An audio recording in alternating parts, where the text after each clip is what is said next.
Hi friends, எல்லோரும் எப்படி இருக்கீங்க? இன்றைக்கி என்னுடைய 2 நாள் விலாக் தான் ஷேர் பண்ணியிருக்கேன். இன்றைக்கி வந்து ஒரு ஈவினிங் ஒரு டே ஆஃபீஸ்லாம் முடிச்சுட்டு ஒரு 5:30 போல் இருக்கும். வந்ததும் பாப்பாவை தூங்க வச்சுட்டு அதுக்கப்புறம் என்னோடய வேலைகளை ஸ்டார்ட் பண்ணேன். வீக்லி ஒன்ஸ் இப்போ குழந்த இருக்கிறதுனால பெட் கவர்லாம் மாற்றிடுவேன். எனக்கு பிடிக்காத விஷயம் அப்படின்னா அந்த பெட் ஸ்ப்ரெட் போடுறதாங்க. நிறைய துணிகள் இருந்துச்சு, ஒன்று ஒன்றா மடிச்சிட்டு பெட் கவரை இப்போ மாற்றிடணும். பையனை வந்து ஆஃபீஸ்க்கு அழைச்சிட்டு போயிட்டு வந்தேன்னா கொஞ்சம் அங்கே வந்து கிராங்கியாக அழுதுகிட்டே இருந்தான். வந்ததும் அவருக்கு நல்லா ஃபீட் பண்ணிவிட்டு தூங்க வச்சதுக்கப்புறம் தான் என்னோடய வேலைகள் எல்லாமே ஒன்று ஒன்றா முடித்தேன். அவன் தூங்கிட்டானா ஒரு 1/2 ஹவரில் எல்லா வேலையும் கடகடன்னு முடிச்சிடுவேன். அவர் முழிச்சிருந்தாருன்னா என்னால் வேலையே பார்க்க முடியாது. அவன் அழுவாமல் இருந்தால் கூட வந்து பார்க்குற மாதிரி இருக்கும். ஏன்னா நமக்கு ஒரு 7 வயசு ஒரு பையனும் ஒன்று இருக்கா. அது பண்ணுற வாள், அவன் சேட்டையே பண்ணலைனாலும் அவன் கிட்டக்க போனாலே இந்த குழந்தை ஏன் அழுவுதுன்னே தெரியாமல் இருக்குது. ஸோ என் ஹஸ்பண்டும் அதுக்கப்புறம் தான் வந்தாங்க. வேலையெல்லாம் முடிச்சுட்டு என்ன தான் மெட்டர்னிட்டி வேர் போட்டாலும் அதை கழட்டிட்டு நைட்டி போட்டால் தான் அவ்வளோ ஃப்ரீயாக இருக்குது. ஸோ நைட்டியை மாற்றிட்டு நல்லா சூடாக காஃபி, அதுக்கப்புறம் கொஞ்சம் ரஸ்க் வச்சு சாப்பிட்டேன்.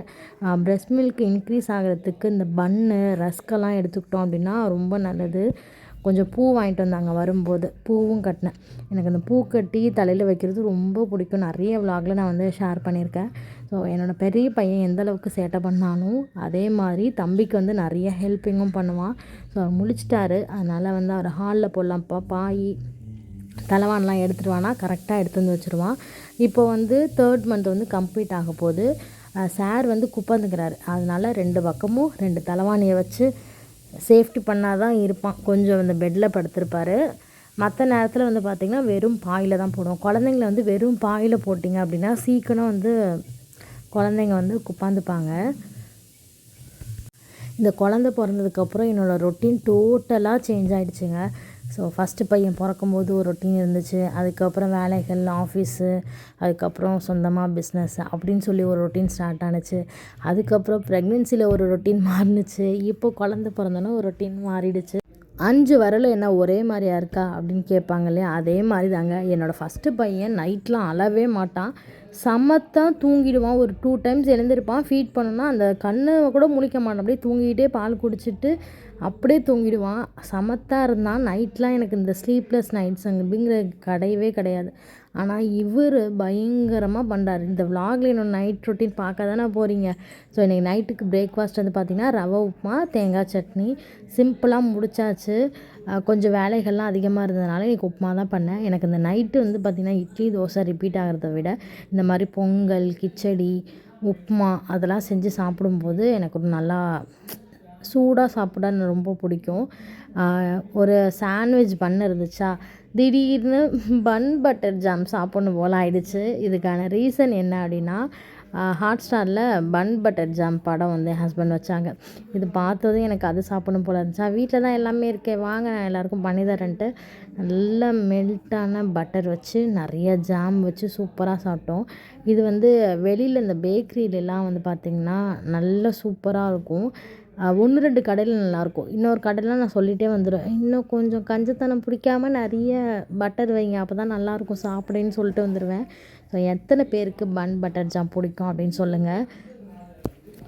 நீங்களாம் கேட்கலாம், ஏன் நீங்கள் கண்டினியூஸாக வீடியோஸே இப்போல்லாம் போடுறதில்ல அப்படின்ட்டு. என்னங்க பண்ணுறது, ஏன்னா நான் வந்து குளிக்கிறது ஒரு நேரமாக இருக்குது, ஆஃபீஸ் போகிறது ஒரு நேரமாக இருக்குது, பெரிய பையனை பார்த்துக்கணும், அவனை கிளாஸ் அனுப்பணும், அவனுக்கு வந்து பிரேக்ஃபாஸ்ட்டு, லன்ச்சு, ஸ்நாக்ஸு, ஸோ எல்லாமே வந்து கொலாப்ஸ் ஆகிற மாதிரி இருக்குது. அதனால தான் என்னோடய லைஃப் ஸ்டைலும் இப்போ ரொட்டீன் ஒரே மாதிரி இல்லை. ஒரு நாள் வந்து நல்லா பிரிஸ்காக இருக்கேன், இன்னொரு நாள் வந்து ரொம்ப டல்லாகிடுறேன். ஸோ அந்த மாதிரி மாறி மாறி போயிட்டுருக்கிறதுனால இன்னும் என்னோடய கரெக்ட் ரொட்டீன் வந்து வர முடியல.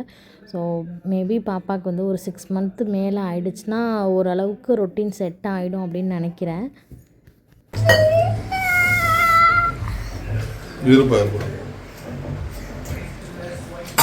சரி, உலகத்தில் யாரும் மண் சாப்பிடாததில் மண் டேஸ்ட் பண்ணி சாப்பிடுது. அம்மா மாமா என்ன ஃபீல், ஒரு பண்ணில் ஒரு பட்டரும் ஜாமன் தடவுறதுக்கு இவ்வளோ பெரிய சீன். ரிவர்ஸ் இது ஏன் உள்ள கிடக்குது, இது தின்னுட்டுருக்கு உள்ள கெஞ்சிட்டு இருக்கான், இங்கே அம்மா திங்குது. இது வரைக்கும் நல்லா ஜாலியாக இருந்தோமா, இதுக்கப்புறம் நான் இல்லை, எங்கள் வீட்டில் இருக்கிற எல்லாருமே சந்திரமுகி ஆகிடுவாங்க. சுத்தமாக நைட்டில் தூங்குறதே கிடையாது. என்ன பண்ணுறான்னா டே டைமில் கொஞ்சம் முழிச்சுக்கிறான். என்ன சவுண்டு கேட்டாலும் எழுந்திருக்கிறதே கிடையாது. ஆனால் நைட் டைமில் நாங்கள் எல்லாருமே ஹஸ்கி வாய்ஸை தான் பேசணும். இப்போது ஒரு 10 ஆகுது, எல்லாருமே படுக்க வந்தாச்சு. ஸோ ஜெய் வந்து சில டைம் அவங்க தாத்தா பாட்டியோட படுக்கிறதுனால கொஞ்சம் காலைல ஸ்கூலுக்கு வந்து எழுந்துருவான். ஸோ நாளைக்கு லீவ் டைம்ங்கிறதுனால எங்கள் கூட வந்து படுத்துக்கிட்டான். என்னென்னா அவர் தூங்கவே மாட்டார். நைட்டு வந்து பார்த்திங்கன்னா 2:30 3 காலையில் எழுந்தால் குழந்த நைட்டு தூங்குனுச்சான்னு தான் கேட்குறாங்க தவிர அம்மா நீங்கள் தூங்குனீங்களான்னு யாரும் கேட்குறதில்ல. அது தூங்கினா தானே நம்ம தூங்க முடியும். பயங்கர டயர்டாக இருக்குது காலையில். எனக்கு வந்து இந்த சாட்டர்டே சண்டே எப்படா வரும்னு இருக்கும். ஏன்னா அவனுக்கு அப்போ ஸ்கூல் கிடையாது, நம்ம நல்லா தூங்கலாம் அப்படிங்கிற ஒரு ஹாப்பினஸோடு தான் மண்டே ஆனாலே எப்படா சாட்டர்டே வரும்னு நினச்சிட்டே இருப்பேன். ஒரு வழியாக ஒரு 12 தூங்க வைக்கிறேன்னு வச்சுக்கோங்களேன், திரும்ப எழுந்துருவோம். ஸோ இந்த மாதிரி தான் இருக்கும். இன்றைக்கி அவர் தூங்கின டைம் வந்து 2:30. இப்படி தான் ரொட்டீன் போயிட்டுருக்கு. இப்படி இருந்தால் காலையில் நான் எப்படி எழுந்து என்னோடய வேலைகளை பார்ப்பேன் அப்படின்னு என்னோடய சைட்லேருந்து கொஞ்சம் நினச்சி பாருங்கள். ஸோ இது வந்து ஒரு சூப்பரான கிஃப்ட் என் பையனுக்கு வந்து ஹஸ்பண்ட் ப்ரெசென்ட் பண்ணாங்க. எதுக்காகனா அவர் 1 மந்த்தாக மொபைல் ஃபோன் பார்க்கவே இல்லை. ஸோ அதுக்காக தான் அவருக்கு ஒரு கிஃப்ட்டு. ரொம்ப அடிக்ஷன் மாதிரி இருந்தான். அவங்க அப்பா சொல்லியிருந்தாங்க, நீ மொபைல் பார்க்காம இருந்தால் உனக்கு ஒரு சூப்பரான ஒரு கிஃப்ட்டுன்னு. ஸோ அதே மாதிரி அவருக்கு பிடிச்ச ஒரு ரோல்ஸ் ராய்ஸ் கார் வந்து வாங்கி கொடுத்தாங்க. அது பார்த்தது பயங்கர ஹாப்பி ஆகிட்டார். பட் மொபைல் அடிக்ஷன்லேருந்து இப்போ டிவி பார்க்க ஆரம்பிச்சிட்டாரு. இன்றைக்கி என்ன நம்ம வீட்டில் ஸ்பெஷலான லஞ்சுன்னா தலைக்கறி, மூளை, சுவரொட்டி வந்து பார்த்திங்கன்னா இப்போது நிறைய வந்து ஹீமோக்ளோபின் என் பையனும் நல்லா சாப்பிடுவான், நானும் சாப்பிடுவேன். ஒரே ஒரு சுவரொட்டி தான் கிடச்சின்னு சொல்லி வாங்கிட்டு வந்தாங்க. பிரைன் வாங்கிட்டு வந்தாங்க. மூளை, தலைக்கறி எதுக்காகனா இது எல்லாமே மித்துன்னு சொல்லலாம். பட் அதை வச்சு நம்ம நல்லா சாப்பிட தானே போகிறோம். தலைக்கறினா குழந்தையோட தலை வந்து சீக்கிரம் நிற்கும். பால் கொடுக்குற அம்மாக்கள்லாம் தலைக்கறி சாப்பிட்டா நிற்கும் அப்படின்னு சொல்லுவாங்க.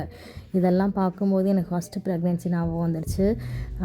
3 மாதம் வரையும் ஊரில் தானே இருந்தேன். அப்போல்லாம் வந்து பார்த்திங்கன்னா எங்கள் அப்பா அடிக்கடி இந்த தலைக்கறி, பால் சுறா, திருக்க மீன் இதெல்லாம் வாங்கிட்டு வந்து கொடுப்பாங்க. இந்த டெலிவரி டைமில் வந்து பார்த்திங்கன்னா ஃபஸ்ட்டு பேபிக்கு வந்து ஊரில் இருந்தான் இல்லையா, அந்த டைம் தாங்க எனக்கு அப்படியே வந்துட்டு போகுது. என்னோடய பீஸ்ஃபுல்லான டேஸ்னால் அதுதான்.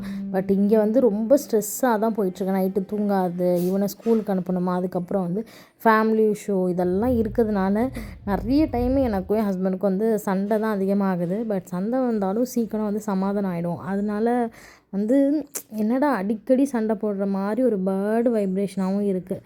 ஒரு நல்லா கோவிலுக்கு போயிட்டு ரிலாக்ஸாக இருந்துட்டு வரணும். நம்ம வெளியில் போகிறோம் அப்படின்னு சொல்லிட்டு பிளான் பண்ணுறோம். அந்த டைமில் வந்து பேபியை விட்டுட்டு போனால் ஐயோ குழந்தைய விட்டு வந்தோமேன்னு தோணுது. குழந்தைய அழைச்சிட்டு போனால் ஒரு ரெஸ்டாரண்ட்டில் உட்காந்து சாப்பிட்டா கூட திடீர்னு அழுகுறான். உன்னையெல்லாம் உட்காந்து சாப்பிடக்கூட முடியல. ஸோ இந்த மாதிரி இருக்கிறதுனால பயங்கர ஸ்ட்ரெஸ்ஸாக போயிட்டு கொஞ்சம் நேரம் தூங்குவேன். அதுக்கப்புறம் அவன் எழுந்துருவான். எப்போ எழுந்து பால் கேட்பான் அப்படிங்கிறதே தெரியாது. இதெல்லாம் சரியாக கொஞ்சம் டேக் டைம். உங்களுடைய டெலிவரி டைமில் நீங்கள் எப்படி கோத்ரூ பண்ணி வந்தீங்க அப்படின்னு சொல்லுங்கள். ஃபஸ்ட் பேபிக்கு எல்லாமே ஸ்மூத்தாக தாங்க போகுது. பட் செகண்ட் பேபின்னு வரும்போது தான் லைஃப் வந்து ரொம்ப கஷ்டமாக இருக்க மாதிரி எனக்கு இருக்குது. நிறைய பேர் வந்து பேசும்போதெல்லாம் என்ன சொல்கிறாங்கன்னா, இப்போ தான் நீ வாழ்க்கையோட உள்ளே வர, ஒரு ஹஸ்பண்ட் ஒய்ஃப் பாண்டிங்குள்ளே இப்போ தான் நீங்கள் 2 பேரும் வரீங்க அப்படிலாம் சொல்கிறாங்க.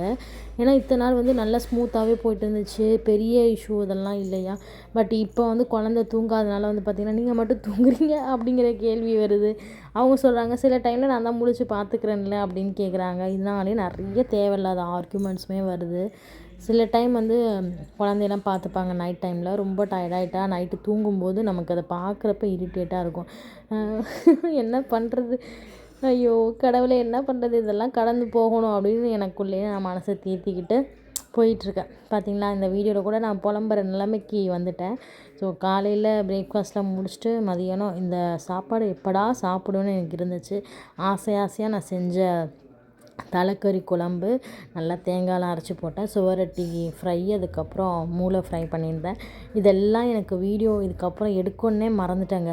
சமைச்சி முடிச்சேன்னா கடகடன்னு ஸ்டவ்லாம் ஆஃப் பண்ணிட்டு குழந்தைய பார்க்க போனேன். அவனை தூங்க வச்சுட்டு சாப்பிட்டுட்டு நானும் கொஞ்ச நேரம் ரெஸ்ட் எடுத்துட்டேன். அதுக்கப்புறம் தான் ஈவினிங் ஐயோ சாப்பாடை வீடியோவே எடுக்கலையேன்னு தோணுச்சு. இப்படி தான் என் லைஃப் போயிட்டுருக்குன்னா பாருங்களேன். ஆக்சுவலாக சாரி, நான் சும்மா அந்த வீடியோ ஃபுல்லாக புலம்பிக்கிட்டு தான் இருக்கேன். என்ன சொல்ல வந்தேன் அப்படிங்கிறது எனக்கே வந்து தெரியாமல் போயிடுச்சு. சரி, ஓகே, ஒரு 1 மந்த் வந்து ஊருக்கு போயிட்டு வந்தால் தான் என் மைண்டு வந்து பீஸ்ஃபுல்லாக இருக்கும் அப்படிங்கிறத நாங்கள் தெரிஞ்சாச்சு. ஜெய் ஸ்கூல் இதெல்லாம் இருக்கிறனால தான். அவனை விட்டு அவ்வளோ டேஸும் என்னால் இருக்க முடியாது. அங்கே போனாலும் நம்மளை இருக்க விடுவாங்களா, இது எங்கே இருக்குது அது எங்கே இருக்குதுன்னு கேட்டே நம்மளோட டே வந்து ஸ்பாயில் பண்ணிடுவாங்க. ஸோ அவனுக்கு ஸ்கூல் லீவ் விட்டுட்டு போகலாமா அப்படிங்கிற மைண்ட்லேயே இருக்குது. என்ன தான் இருந்தாலும் ஒரு நெக்ஸ்ட் மந்த் அது மாதிரி நானும் குட்டி பையனும் கிளம்பி ஒரு 1 மந்த்து இருந்துட்டு மைண்டை நல்லா ரிலாக்ஸ் பண்ணிட்டு வரலான்னு தான் இருக்கேன். ஸோ உங்களோட சஜஷனுமே சொல்லுங்கள். நிறைய ஆசிலேஷனாக இருக்குங்க. இதுக்கு வந்து தெரியும் எனக்கு நல்லா ஃபீட் பண்ணுறது, மதர்ஹுட்டு, 2 பேபியை டேக் கேர் பண்ணிக்கிறதுனாலும் எனக்கு தெரியும். பட் அதுக்கான சொல்யூஷன் நம்ம கையில் தான் இருக்குது. ஸோ ரிலாக்ஸாக வச்சுக்கணும். பட் இந்த மூட் ஸ்விங்ஸை மட்டும் மாற்றவே முடியலை. ஓகே ஃப்ரெண்ட்ஸ், இந்த வீடியோவில் என்னோடய 2 டேஸ் vlog பார்த்துருப்பீங்க. இந்த வீடியோ உங்களுக்கு பிடிச்சினா பெரிய லைக் கொடுங்க. உங்கள் ஃப்ரெண்ட்ஸ் அண்ட் ஃபேமிலியோட ஷேர் பண்ணுங்கள். நீங்கள் நம்ம சேனலை ஃபஸ்ட் டைம் பார்க்குறதா இருந்தால் சப்ஸ்கிரைப் பண்ணி எங்களை நீங்கள் சப்போர்ட் பண்ணுங்கள். இன்னொரு வீடியோவில் உங்களை நான் மீட் பண்ணுறேன். பாய், டேக் கேர், தேங்க்யூ ஃபார் வாட்சிங்.